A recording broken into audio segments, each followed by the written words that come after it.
Oke, halo teman-teman semua, selamat datang di pembahasan tutorial asinkron Fisika Dasar Asrama ITB tentang teori relativitas Einstein. Oke, langsung aja kita masuk ke materinya.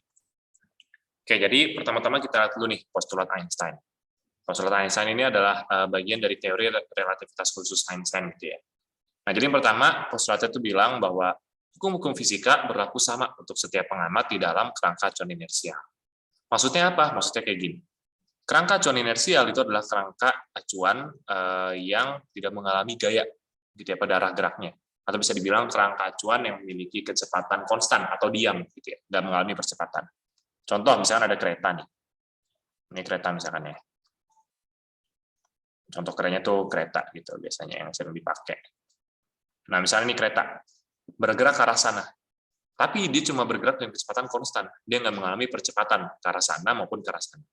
Nah, maka kalau kayak gini kasusnya, kita bisa anggap kereta ini merupakan kerangka acuan inersial. Jadi setiap orang dan setiap benda yang ada di kereta ini, itu berada dalam kerangka inersial yang sama. Gitu ya. Itu maksudnya. Nah, maksud dari postulat pertama ini, dia bilang, kalau ada kerangka acuan inersial seperti ini nih, yang nggak mengalami kecepatan pada arah geraknya gitu ya, maka setiap orang di sini tuh merasakan hukum fisika yang sama. Orang yang ini dan orang yang ini memiliki kecepatan yang sama, yaitu v, gitu ya, dan mengalami percepatan yang sama, gitu ya, yaitu tidak ada percepatannya 0 ya, dalam kasus ini, gitu. Dan lain sebagainya lah. Gitu. Itu maksudnya kayak gitu, gitu ya. Jadi orang yang berada dalam kerangka acuan inersial yang sama harus mengalami peristiwa yang sama, gitu. Nah terus yang kedua, laju cahaya dalam vakum adalah c dalam segala arah dan dalam semua kerangka acuan inersial. Atau dengan kata lain, terdapat nilai batas alami laju benda. Oke, jadi yang kedua ini dia bilang, kalau cahaya dalam ruang hampa atau vakum itu merambat dengan kecepatan c. Selalu dengan kecepatan c. Gitu ya, selalu dengan kecepatan c. Mau yang nembakin cahaya itu diam, mau yang nembakin cahaya itu bergerak, gitu ya. Selalu dia bergerak dengan kecepatan c cahayanya. C ini itu adalah kecepatan yang nilainya itu sebesar 299.792.458 meter per second. Jadi tiap detik cahaya menempuh jarak segini. Itu mungkin terdengar besar ya untuk manusia ya, terdengar jarak yang jauh lah, jarak yang besar menurut manusia. Tapi sebenarnya jarak segini tuh nggak ada apa-apanya dibandingkan ukuran alam semesta kita gitu ya. Jadi sebenarnya tuh cahaya tuh lambat lah jika dibandingkan sama alam semesta kita gitu ya. Gitu. Jadi sebenarnya semua dan semua benda di alam semesta kita tuh nggak mungkin kecepatannya melebihi kecepatan cahaya. Itu maksud dari postulat kedua ini. Berarti bisa dibilang benda-benda yang di alam semesta kita tuh gerakannya lambat-lambat semua gitu, karena cahaya aja tuh udah lambat, dan benda-benda lain tuh lebih lambat lagi dari cahaya gitu ya. Jadi relatif terhadap alam semesta kita ya, relatif terhadap ukuran alam semesta kita, semua benda di alam semesta kita tuh bergerak dengan kecepatan lambat gitu ya. Gitu. Dan ini ya nilai batas alami laju benda. Jadi semua benda tuh di alam semesta kita pasti kecepatannya di bawah kecepatan ini gitu ya. Oke, sedikit fun fact aja. Postulat Einstein ini bagian dari relativitas khususnya Einstein ya, yang disusun sama beliau dari awal beliau masih sekolah. Gitu ya. Jadi dulu pas beliau sekolah tuh beliau sering bayangin gimana sih rasanya kalau kita tuh bergerak dengan kecepatan cahaya. Gitu. Beliau sih nganggapnya gimana sih rasanya kalau dia naikin sinar cahaya gitu. Yang bisa kita anggap bergerak dengan kecepatan cahaya lah. Nah beliau tuh mikir kalau dia bergerak dengan kecepatan cahaya, waktunya tuh harus bakal kayak gimana sih? Waktu bakal kayak gimana, panjang sebuah benda yang diletakkan kayak gimana, dia pokoknya membayangkan hal tersebut. Sampai akhirnya beliau jatuh ke kesimpulan dua postulat ini. Nah, dua postulat ini dipakai oleh beliau untuk menyusun persamaan-persamaan matematis yang akan berguna untuk menghitung kasus-kasus relativitas gitu ya. Nah, yang pertama, ada dilatasi waktu. Jadi ternyata nih, waktu yang dirasakan oleh pengamat yang diam sama pengamat yang bergerak tuh beda. Bedanya kayak gimana? Coba kita lihat. Jadi misalnya pengamat satu itu bergerak relatif dengan pengamat dua. Jadi pengamat satu bergerak relatif terhadap pengamat dua, berarti kita anggap pengamat satu ini pengamat yang bergerak, pengamat dua pengamat yang diam. Maka hubungan waktu suatu kejadian yang diukur oleh pengamat satu, yaitu delta T0, dan pengamat dua delta T adalah kayak gini. Jadi tadi pengamat satu yang bergerak tuh, misalkan lihat suatu kejadian, terus diukur tuh waktu kejadiannya. Dia dapat waktu sebesar delta T0. Dan pengamat dua nih yang diam, dia mengukur kejadian yang sama, mengukur waktu kejadian yang sama, dapetin waktunya sebesar delta T. Hubungannya kayak gini ternyata. Waktu yang diukur oleh pengamat yang diam, itu adalah waktu yang diukur oleh pengamat yang bergerak, dibagi ini. Nah, kita lihat di sini, V ini apa? V ini adalah kecepatan pengamat satu relatif terhadap pengamat dua. Gitu ya. Dan V ini kan kita tahu ya, tadi kecepatan benda dalam semesta harus lebih kecil daripada kecepatan cahaya. Berarti V per C-nya kan pasti lebih kecil dari 1 dong. Gitu ya. Otomatis 1 min V per C kuadratnya pasti ada di antara 0 dan 1. Gitu ya. Pasti ada di antara 0 dan 1. Gitu. Yang berarti, ini kan berarti adalah 0,1 atau 0,2 atau 0, pokoknya paling tingginya 0,9999 gitu kan. Berarti delta T0 ini dibagi dengan bilangan tadi, antara 0 sampai 1. Berarti hasilnya nanti kita lihat delta T itu pasti lebih besar daripada delta T0. Ya, kenapa? Karena tadi ini tuh nilainya selalu ada di antara ini dan ini. Gitu ya. Selalu ada di antara 0 dan 1. Sehingga delta T pasti nilainya lebih besar dari delta T0. Artinya apa? Apa sih makna fisis dari delta T lebih besar daripada delta T0? Gitu ya. Jadi tadi makna fisis, terdapat kesimpulan delta T lebih besar daripada delta T0 ya. Nah, makna fisisnya, berarti semua kejadian yang diukur sama pengamat yang diam, itu pasti memiliki durasi lebih lama daripada ketika diukur sama pengamat yang bergerak. Gitu ya. Contoh terkenalnya kayak gini, misalkan ada anak kembar nih, yang satu naik roket, anak kembar yang satu naik roket gitu ya. Misalkan naik roket gitu ya. Yang satu naik roket, yang dengan kecepatan yang tinggi gitu ya, yang satu diam di bumi. Pas anak yang ini balik lagi ke bumi, usia mereka tuh nggak sama. Padahal mereka kembar nih, usianya harusnya sama. Pas balik, yang ini bakal lebih tua, yang ini bakal lebih muda. Gitu ya. Kenapa? Karena dia ini bergerak, yang ini relatif diam. Gitu. Akibatnya apa? Akibatnya waktu yang dia rasakan lebih lambat berdasarkan persamaan ini tadi. Ya, sedangkan waktu yang dirasakan lebih panjang. Gitu. Contoh lebih realnya mungkin teman-teman bisa nonton di film Interstellar ya, itu udah menggambarkan banget nih contoh dari dilatasi waktu. Nah, untuk mempermudah penulisan biasanya itu si V per C ini kita anggap sebagai beta, ya. Dan gamma itu adalah variabel baru lagi, itu adalah 1 per akar 1 min beta kuadrat. Berarti ini bisa kita tulis sebagai kayak gini. Jadi delta T adalah gamma kali delta T0 dan gammanya kayak gini. Nah, mungkin teman-teman penasaran nih, ini rumusnya dari mana sih kok tiba-tiba datang gitu ya? Nah, coba kita lihat penggunaannya nih. Nah, jadi anggaplah seperti ini ya. Anggap seperti ini. Jadi ceritanya bayangin nih, ada sebuah roket nih ya. Ada sebuah roket. Bayangin kayak gini lah roketnya ya. Nah, bergerak ke arah sana misalkan ya. Misalkan bergerak ke arah sana roketnya. Di sini ada orang nih. Ada orang. Nah, orang itu misalkan nembakin cahaya dari sini ke sini. Gitu ya.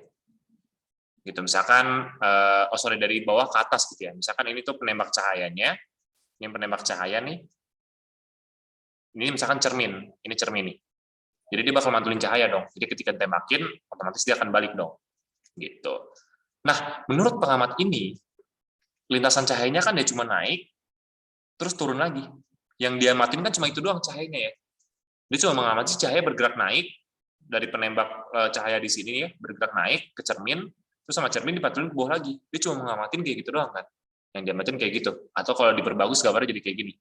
Asalnya dari A nih cahayanya, akhirnya kena ke B, dari B mantul lagi ke A. Misalkan dari A ke B jaraknya L. Maka waktu yang dibutuhkan dari A sampai ke A lagi adalah 2L per C. Kenapa? Karena cahaya menempuh jarak 2L. Ke atas sejauh L, ke bawah lagi sejauh L lagi. Otomatis jarak totalnya 2L. Dibagi kecepatannya sebesar kecepatan cahaya, C. Jadi waktu yang dibutuhkan untuk cahaya dari A ke A lagi, menurut pengamat yang di dalam roket ini, adalah ini, delta T. Atau 2L per C. Dan itu kalau disamaan di slide sebelumnya, itu delta T0 sebenarnya. Gitu ya. Di sini sebenarnya delta T0, waktu yang diukur oleh pengamat 1. Ini kita namanya delta T0 aja lah ya. Yang ini delta T aja. Kita anggap ini delta T aja. Ya, ini nanti ya. Nah, terus kalau misalkan kita taruh pengamat lain di luar, yang relatif diam gitu ya, yang diam lah gitu ya, pengamat ini cerita diam, mengamati roket ini yang bergerak. Nah, dia akan mengamati roket ini kan akan berpindah, awalnya di sini, akhirnya di sini misalkan, akhirnya di sini, gitu ya, misalkan akhirnya di sini roketnya. Nah, lintasan cahaya yang tadi ditembakin sama penembak ini nih, menurut pengamat yang ini tuh nggak naik turun doang, melainkan bergeraknya seperti ini, gitu ya. Jadi awalnya cahaya yang tembakin nih, cahaya akhirnya awalnya tembakin dari sini. Tetap. Nah, roketnya bergerak nih, pas cahayanya ditembaknya, roketnya kan udah bergerak dong, bergerak ke arah sana misalkan. Gitu ya. Makanya lintasan cahayanya ntar akan kayak gini. Sampai akhirnya terkena cermin di sini. Sampai kena cermin di sini, bakal mantul lagi ntar. Tep gitu ya. Sampai akhirnya balik ke tempat penembaknya tadi. Pas roketnya udah ada di sini. Gitu ya. Nah, gitu kan. Nah, ntar lintasannya tuh ternyata jadi kayak gini, jadi kayak segitiga gitu. Ya kalau digambarin lebih bagus kayak gini ya. Itu. Nah, ini tuh ceritanya roket pada posisi pertama, ini roket pas di tengah-tengah, ini roket pas tengah-tengah, pencet. Nah, ini roket pas di posisi akhirnya gitu ya. Nah, menurut pengamat yang di sini nih, menurut pengamat yang diam ya, pengamat 2 tadi namanya ya, cahaya itu menempuh jarak kayak ini nih, dari sini terus ke situ. Gitu ya, dari sini ke sini sejauh D, dari situ ke situ sejauh D lagi. Berarti total jarak yang tempuh cahaya menurut pengamat yang ini itu adalah 2D. Berarti waktu dari sini ke sini lagi, dari ke sini balik ke sini lagi menurut pengamat yang di luar nih, itu adalah jaraknya 2D bagi kecepatannya, C. Gitu ya. Gitu. Nah, ini kita namain tadi delta T0 gitu ya. Delta T aja. Gitu ya. Berarti kita kan bisa rumusin nih dari sini kan kita dapat segitiga siku-siku yang warna hijau ini ya. Yang bisa kita rumusin berarti menurut Pythagoras D kuadrat sama dengan L kuadrat tambah V delta T gitu ya, dibagi 2 dikuadratin. Ini delta T di sini kan tadi delta T aksennya kan kita ganti sama delta T tadi ya, biar seragam sama penulisan yang di slide sebelumnya. Nah, si D sama L-nya kita bisa dapat dari sini. Menurut ini, L-nya kan adalah C delta T 0 per 2. Menurut ini, D-nya itu adalah C delta T per 2. Masukin ke sini. Berarti D-nya masukin C delta T per 2 kuadrat sama dengan L-nya C delta T 0 per 2 kuadrat tambah V delta T per 2 kuadrat gitu ya. Start udah bener belum ya? Ya, udah ya. Gitu. Nah, di sini nih, 2 di sini kan akan saling mencoret semua ya, karena di kedua ruas ada ya. Maka langsung aja nih, C delta T kan kalau dikuadratin jadinya C kuadrat delta T kuadrat. Sama dengan yang ini kalau dikuadratin jadinya C kuadrat delta T 0 kuadrat. Tambah yang situ ntar jadinya V kuadrat delta T kuadrat. Nah, yang mengandung delta T coba kita taruh di kiri semua. Sebelumnya kita bagi dengan C kuadrat dulu di kedua ruas ya. Ntar yang ini jadinya delta T kuadrat aja, yang itu jadinya delta T 0 kuadrat, tambah yang ini jadinya V kuadrat per C kuadrat delta T kuadrat. Yang mengandung delta T kita taruh kiri semua. Gitu ya. Berarti ntar jadinya delta T kuadrat dikurang V kuadrat per C kuadrat kan bisa ditulis sebagai V per C dikuadratin ya. Kali delta T kuadrat sama dengan delta T 0 kuadrat. Nah, ini sama-sama mengandung delta T kuadrat, bisa dikeluarin delta T kuadratnya. Tersisa 1 min V per C kuadratin sama dengan delta T 0 kuadrat. Nah, kalau kita bagi sama ini di kedua ruas, ntar jadinya kayak ini. Gitu ya, ntar dibalik ke sini. Gitu. Coba kita bagi ya. Nah, dapat kalau delta T kuadrat sama dengan delta T 0 kuadrat bagi, ini udah nggak mau lagi, kita pindah ke atas saja ya. Sini deh. Nah, dapat delta T kuadrat sama dengan delta T 0 kuadrat dibagi 1 min V per C dikuadratin gitu kan. Nah, kalau diakarin kan, akarin di kedua ruas dapat delta T sama dengan delta T 0 per akar 1 min V per C kuadrat. Gitu ya. Gitu, itu asal-usulnya. Agak sedikit panjang ya, tapi nggak apa-apa, karena ini lumayan seru nuruninnya ya. Oke, itu tentang dilatasi waktu. Nah, berikutnya nih, peristiwa aneh berikutnya yang akan teman-teman rasain kalau teman-teman bergerak sebenarnya ya, itu adalah kontraksi panjang. Nah, kontraksi panjang ini singkatnya adalah kalau kita bergerak nih ya, semakin cepat kita bergerak, panjang yang kita lihat akan semakin pendek relatif terhadap panjang yang kita lihat kalau kita diam gitu ya. Jadi misalkan ada bola nih. Ketika kita diam gitu ya, bola itu memiliki diameter kayak gini. Ketika kita bergerak dengan kecepatan 0,866 kecepatan cahaya, bolanya menjadi pipi seperti ini. Semakin tinggi kecepatannya, bolanya semakin pipi. Sampai kalau kecepatan mendekati kecepatan cahaya, ntar bolanya jadi garis doang. Gitu ya. Nah, ini memedeknya itu searah dengan arah geraknya. Berarti ini arah geraknya itu horizontal ya, entah ke sana atau ke sana, gitu ya. Yang mengantisipasi horizontal. Jadi arah memendeknya sama kayak arah geraknya. Nah, seberapa memendek dia? Seberapa pendek dia? Jawabannya adalah kayak gini hubungannya. Jadi panjang yang diukur oleh pengamat 2, pengamat 2 tadi pengamat yang diam ya, dan pengamat 1 itu hubungannya kayak gini. Ya. Jadi panjang yang diukur oleh pengamat yang diam sama dengan panjang yang diukur oleh pengamat yang bergerak dikalikan ini. Artinya apa? Artinya kayak gini. Kalau misalkan si pengamat yang bergerak nih melihat suatu benda panjangnya L0. Ini pengamatnya bergerak nih ya, melihat benda dalam roket tersebut, misalnya roketnya. Dalam roket yang bergerak gitu misalkan ya. Sepanjang L0. Ketika dilihat dari bumi oleh pengamat yang diam, panjangnya itu ternyata lebih pendek daripada yang dilihat oleh pengamat yang bergerak. Itu cuma sebesar L aja, misalkan jadi kayak gini doang. Gitu. Itu maksudnya ya. Nah, itu kan karena yang ini nih, yang akar ini kan itu sebenarnya lebih kecil dari 1 nilainya pasti ya. Otomatis ntar si L itu akan lebih kecil pada L0. Gitu. Ya, jadi pengamat yang bergerak tuh nggak merasakan efek pemendekannya, tapi pengamat yang diam itu melihat gitu ya. Kalau ternyata yang bergerak tuh terlihat memendek gitu ya.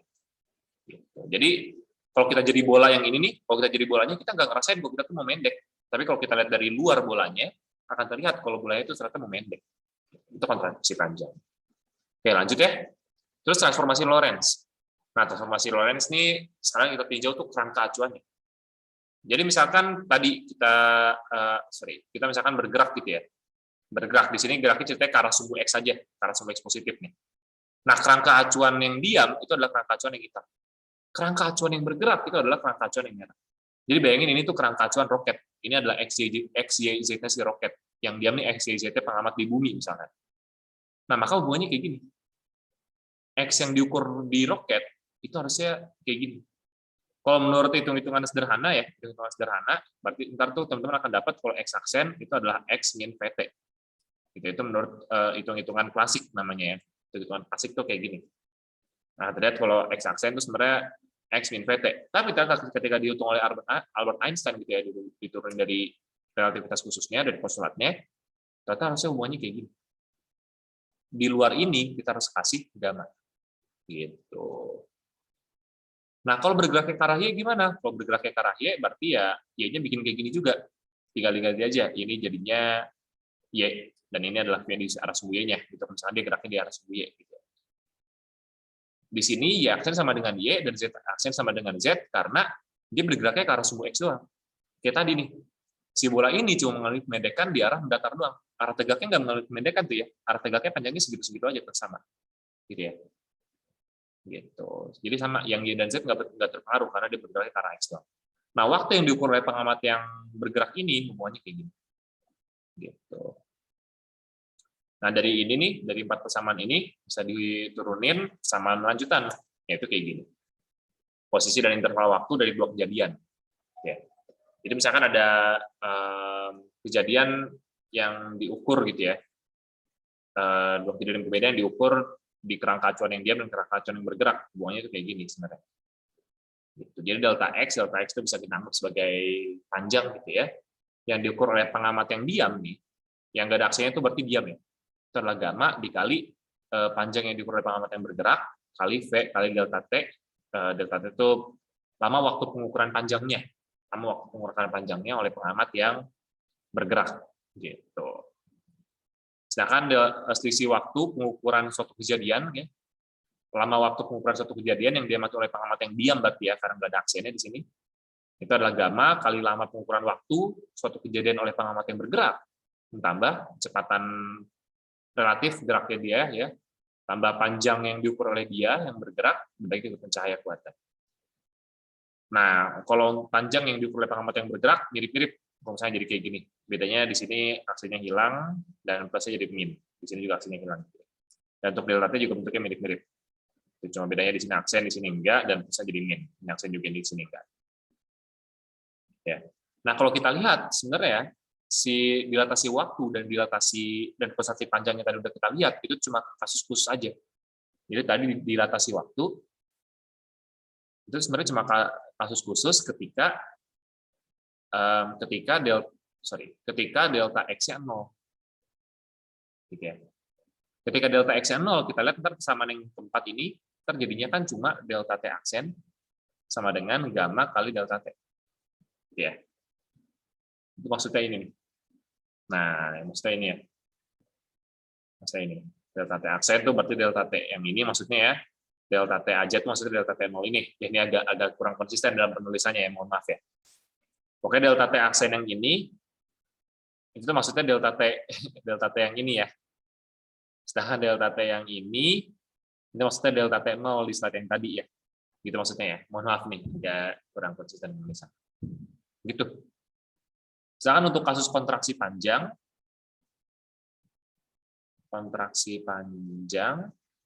itu juga sebenarnya kasus khusus, yaitu ketika delta T-nya 0.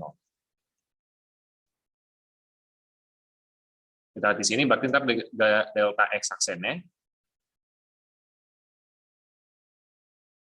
itu kan adalah gamma kali delta X saja, gitu ya. Gitu. Delta X saja ini panjang yang diukur oleh pengamat yang panjang menurut kerangka pengamat yang diam, sedangkan delta X aksen ini panjang menurut kerangka pengamat yang bergerak. Gitu ya. Kalau dari hubungan ini, ya kita lihat aja deh, kita bandingin aja deh ya. Nah, ini dia ya. Kalau dari sini kan kita dapat hubungannya berarti L0 adalah gamma L, gitu ya. Berarti kalau di sini tuh L0-nya adalah yang ini. Itu tuh adalah L0 nih, delta X. Ini delta X aksen itu L0, sedangkan delta X ini tuh adalah L aja. Gitu ya. Ya, gitu ya. Terus kenapa nggak konsisten? Tadi kan kalau misalkan kita lihat delta T aksen ini kan sebenarnya kalau di rumusan yang slide sebelumnya tadi kan maksudnya itu adalah delta T aja ya. Dan delta T di sini itu maksudnya delta T0 tadi ya. Kalau di slide sebelumnya gitu ya. Nah, ini kok nggak konsisten? Di sini yang ada aksennya tuh yang nggak ada nolnya, tapi yang di sini yang ada aksennya malah yang ada nolnya. Sebenarnya tapi walaupun kurang konsisten, ini tuh cukup logis gitu ya. Kalau teman-teman mau dapat logikanya di mana, kurang lebih bisa dipahamin dengan cara kayak gini. Jadi kita lihat deh yang tadi ini ya. Tinjau yang dilatasi waktu dulu coba ya. Yang dilatasi waktu nih, kalau menurut persamaan ini kan delta T aksen sama dengan gamma kali delta T. Yang berarti kita bisa ambil kesimpulan kalau delta T aksennya itu lebih gede daripada delta T kan. Karena tadi kan gamma pasti lebih besar dari 1 nilainya. Gitu. Nah, berarti apa maksudnya? Berarti delta T aksen itu kan waktu sebenarnya waktu yang dirasakan oleh pengamat yang bergerak. Sedangkan delta T waktu yang dirasakan oleh pengamat yang diam. Nah, berarti di sini artinya adalah si pengamat yang bergerak akan merasakan waktu lebih lambat karena waktu yang dirasakan itu lebih besar, delta T aksen lebih besar. Artinya waktu yang dirasakan lebih lambat, gitu ya. Waktu yang dirasakan lebih lambat. Jadi dia tuh dalam suatu kejadian yang sama, dia tuh menempuh waktu lebih lama, gitu ya. Sebentar, bisa kata-kata biar enak ya. Kita ambil contoh kasus yang kembar tadi aja deh, kasus yang kembar tadi ya. Kasus yang kembar tadi, misalkan cerita yang tadi orang kembar, yang satu naik roket, yang satu di bumi gitu ya. Yang naik roket tadi, misalkan naik roket selama, ini ada orangnya. Ini di bumi. Nah, ini cerita naik roket selama 50 tahun. Dari dia berangkat sampai balik lagi ke bumi gitu ya. Nah, menurut dia nih waktu cuma berlalu selama 50 tahun. Sedangkan menurut pengamat yang di bumi, misalkan waktu udah berlalu selama 70 tahun misalkan. Gitu ya. Yang berarti 1 tahunnya dia, ini kan kalau kita bagi dengan 50 ya, 1 tahunnya dia, 1 tahunnya si yang bergerak ini, adalah 70 bagi 50 aja, kurang lebih sekitar 1,4 ya, 1,4 tahun di bumi, gitu kan. Sedangkan menurut pengamat yang di bumi, 1 tahun ya 1 tahun di bumi, gitu kan. Nah itu maksud dari delta T aksen lebih besar daripada delta T. Jadi menurut pengamat yang diam, waktu berlalu tuh untuk skala waktu yang sama, waktu berjalan lebih lama gitu ya. Tadi contoh, untuk dia merasakan 1 tahun, di bumi udah berlangsung selama 1,4 tahun. Jadi ketika di bumi udah berlangsung 1,4 tahun, dia baru merasakan 1 tahun. Sedangkan untuk pengamat yang di bumi, dia merasakan 1 tahun ketika di bumi berlangsung 1 tahun, gitu ya, kurang lebih gitu maknanya. Misalkan kalau kita tinjau persamaan yang tadi ya, delta T sama dengan gamma delta T0, itu kan sebenarnya maknanya sama aja kayak tadi aku udah jelasin ya. Ini waktu yang diukur oleh pengamat yang bergerak, ini waktu yang diukur oleh pengamat yang berdiam gitu ya. Gitu. Pengamat yang diam mengukur waktu lebih lama daripada pengamat yang bergerak gitu. Sebenarnya maknanya sama aja. Gitu. Dan untuk kontraksi panjang bisa diambil logika seperti itu juga. Ya. Jadi kalau kita lihat di sini kan berarti kan delta x aksen itu kan pasti lebih besar daripada delta x ya, karena gamma tadi lebih besar dari 1. Nah ini logis, kenapa? Karena menurut pengamat yang diam nih, menurut pengamat yang bergerak, delta x kan panjang menurut pengamat yang bergerak ya. Panjang suatu benda tuh akan terlihat lebih panjang dibandingkan ketika dilihat sama pengamat yang diam di bumi gitu ya. Misalkan tadi yang contoh roket tadi, contoh roket yang ini nih. Nah, menurut pengamat di roket ada benda nih panjangnya L0, misalkan menurut pengamat di bumi panjangnya cuma L, yang ternyata L0 lebih besar di L. Gitu. Sebenarnya itu maknanya. Jadi sebenarnya sama aja sih. Jangan bingung-bingung aja gitu ya. Nah, ini maksud kasus khusus delta X sama dengan 0, delta T sama dengan 0 itu apa? Maksudnya, untuk delta T sama dengan 0 dulu deh. Artinya kejadiannya tuh diambil, kejadiannya berlangsung selama waktu 0. Gitu ya. Jadi kejadian itu bisa dibilang terjadi sangat singkat. Gitu ya. Pengukuran panjangnya nih, pengukuran delta X0 itu berlangsung sangat singkat. Gitu ya. Itu maksudnya. Gitu. Sedangkan untuk dilatasi waktu, kita lihat delta X ini sama dengan 0. Arti dari delta X sama dengan 0 itu sama dengan 0 itu apa? Kita lihat di sini, delta X berarti kan perpindahan di sumbu X, menurut pengamat yang diam ini ya. Delta X sama dengan 0, berarti dia nggak berpindah di sumbu X. Berarti dia tuh bendanya lagi diam. Gitu. Berarti bendanya lagi diam. Jadi dilatasi waktu yang kasus spesial ini tuh terjadi ketika pengukurannya dilakukan ketika bendanya lagi diam. Gitu. Gitu ya. Kayak seakan-akan sangat singkat bisa ditangkap diam gitu ya. Ya, gitulah intinya. Intinya tuh ini dan samaan yang tadi itu sebenarnya tuh samaan yang sama gitu ya. Cuma bedanya ini tuh diturunin dari yang kayak gini. Kalau yang ini tuh diturunin dari transformasi Lorentz gitu. Itu sih. Tapi kalau teman-teman bingung yang ini ya, jangan dipusingin gitu. Intinya pakai aja yang inilah. Ini yang lebih sering dipakai juga. Nah lanjut nih, kita akan lihat tentang relativitas kecepatan.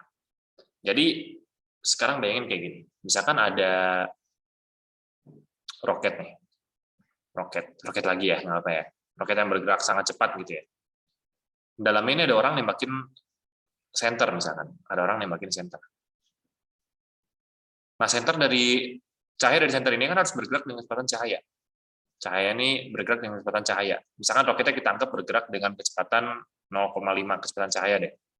Nah, berarti apakah cahaya dari senter ini keluar dari roket ini dan dilihat oleh pengamat di luar, kecepatannya jadi 1,5 kecepatan cahaya, gitu? Enggak ya. Tapi kan kalau menurut logika sederhana kan kayak gitu ya. Roketnya bergerak dengan kecepatan setengah kecepatan cahaya. Sedangkan cahaya ini bakal ninggalin roket dengan kecepatan sebesar kecepatan cahaya. Berarti apakah artinya cahayanya ini dilihat oleh pengamat yang di sini, kecepatannya 1,5 kecepatan cahaya, atau enggak? Nah, disitulah relativitas kecepatan ini mulai berguna. Gitu ya. Jadi bayangin ada kasus kayak gini. Sekarang kita lihat tinjau kasus lainnya. Bayangin ada kasus kayak gini. Ada rest observer. Rest observer ini maksudnya itu pengamat yang diam. Kita namain pengamat A. Terus ada moving observer.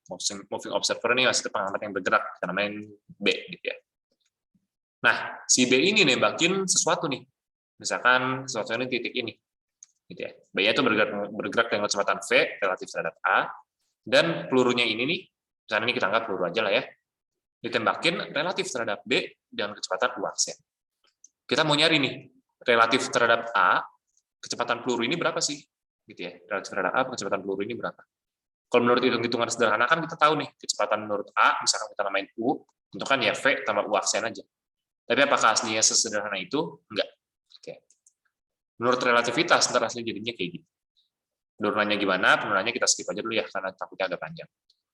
Nah, jadinya kayak gini. Jadi bukan cuma V tambah U aksen aja, tapi dibagi dengan sesuatu. Gitu.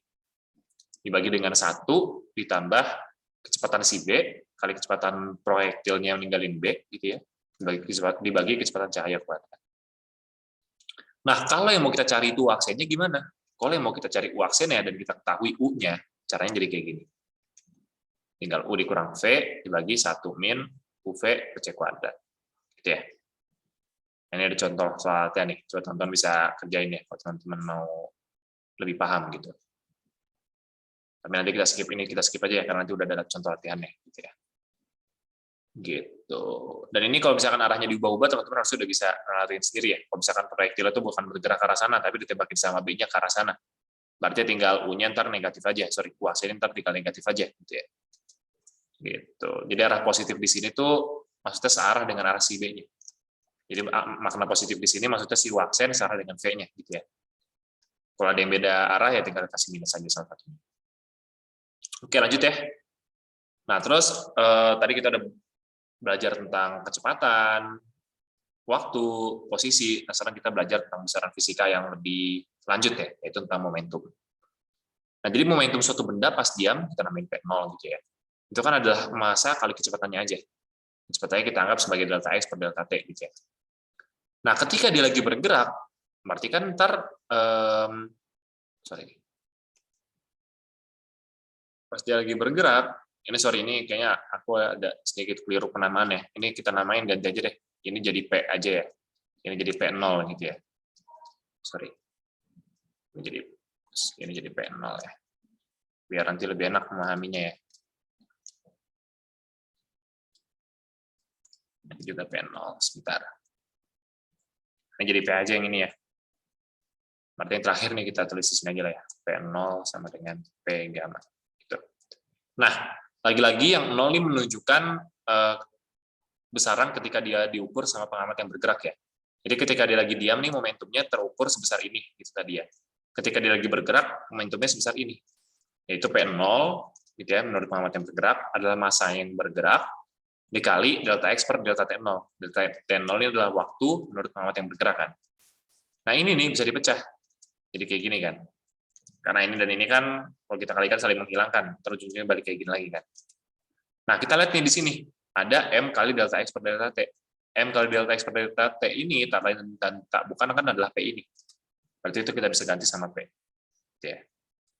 Nah, jadi P ini. Sedangkan delta T per delta T0 ini itu kan adalah gamma. Jadi kita ganti jadi kayak gini deh. Gitu. Jadi P0 momentum yang diukur oleh pengamat yang bergerak, momentum benda ketika lagi bergerak gitu deh ya. Momentum benda ketika dia lagi bergerak, ada momentum ketika dia lagi diam, kalikan gamma. Gitu. Gamma itu aku ingetin lagi 1 per akar 1 min V per C dikuadratin. Nah, lanjut tentang energi gitu ya. Jadi misalkan kan suatu benda ketika dia lagi diam punya energi kayak gini. Jadi semua benda yang bermassa ya, itu sebenarnya tuh dia menyimpan energi gitu ya. Jadi salah satu rumus terkenal dari relativitas Einstein ya, itu adalah E sama dengan mc kuadrat kan ya. Maksudnya apa? Maksudnya setiap benda yang bermassa M itu bisa diubah jadi energi sebesar E. Yang nilainya adalah M-nya kali C kuadrat. Jadi sebenarnya kita nih energi gitu ya. Sebenarnya kita tuh energi. Jadi bisa dibilang massa itu tuh adalah energi dalam tanda kutip beku gitu ya. Energi yang lagi beku dalam tanda kutip ya. Gitu. Nah, jadi misalkan pas lagi diam, ini ada sedikit ketidakkonsistenan tanda ya. Ketika dia lagi diam, aku pakai 0 di sini ya. Gitu. Ini maaf ya kalau agak tidak konsisten ya. Nah, pas lagi diam, misalkan energinya itu N0 sama dengan M0 kali C kuadrat. Ketika dia lagi bergerak, dia punya energi tambahan, yaitu berupa energi kinetik. Jadi energi totalnya adalah energi diamnya, energi yang disimpan oleh dia ya, karena dia memiliki massa, tambah energi kinetik. Energi diamnya tadi sebesar ini, tambah energi kinetik, kita namain misalkan K. Bakal sama dengan M kali C kuadrat. Nah, M0 sama M ini apa bedanya? M0 nih massa pas lagi diam. M-nya adalah massa pas lagi bergerak gitu ya. Ini agak tidak konsisten dengan tadi ya. Kalau tadi kan yang 0 kan yang ada 0-nya itu kan pas lagi bergerak ya. Yang nggak ada 0-nya pas lagi diam. Sekali lagi maaf ya. Nah, ini M ini massa pas lagi bergerak, ini massa pas lagi diam. Berarti kita tahu nih hubungan kayak gini, ada hubungan kayak gini. Massa sama dengan massa ketika dia lagi diam kali gamma. Gitu ya. Gitu.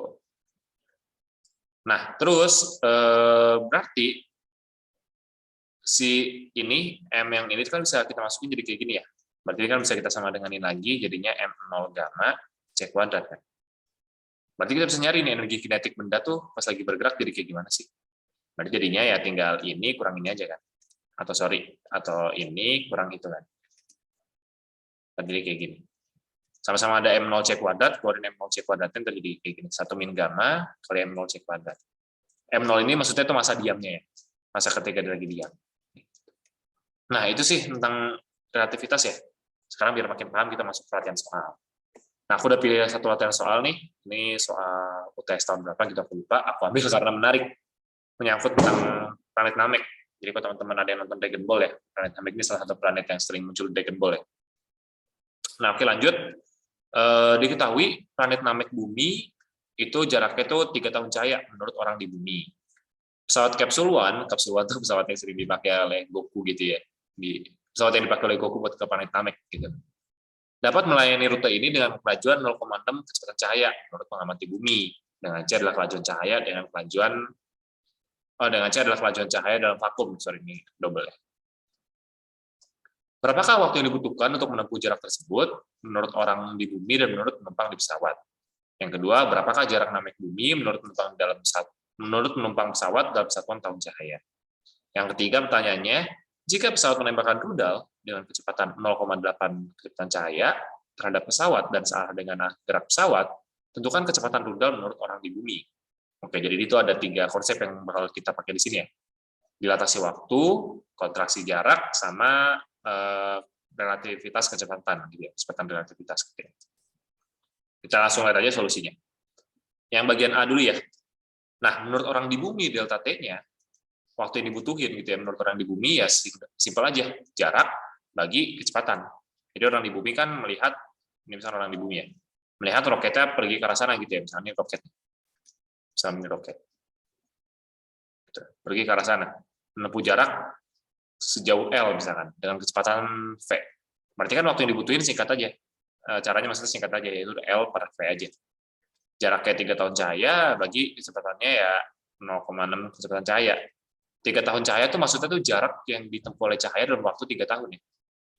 Bagi kecepatan 0,6 kecepatan cahaya ya jadinya 5 tahun. Jadi waktu itu adalah 5 tahun. Gitu. Ini aku anggap kalian bisa sendiri ya, dari sini ke sini jadi 5 tahun itu gimana ya. Oke, kita lanjut aja. Nah, menurut penumpang di pesawat ini kan adalah penumpang yang bergerak ya. Adalah orang yang bergerak, pengamat yang bergerak. Maka waktu yang dia rasakan adalah waktu yang diamati oleh pengamat yang diam bagi gamma. Gitu ya.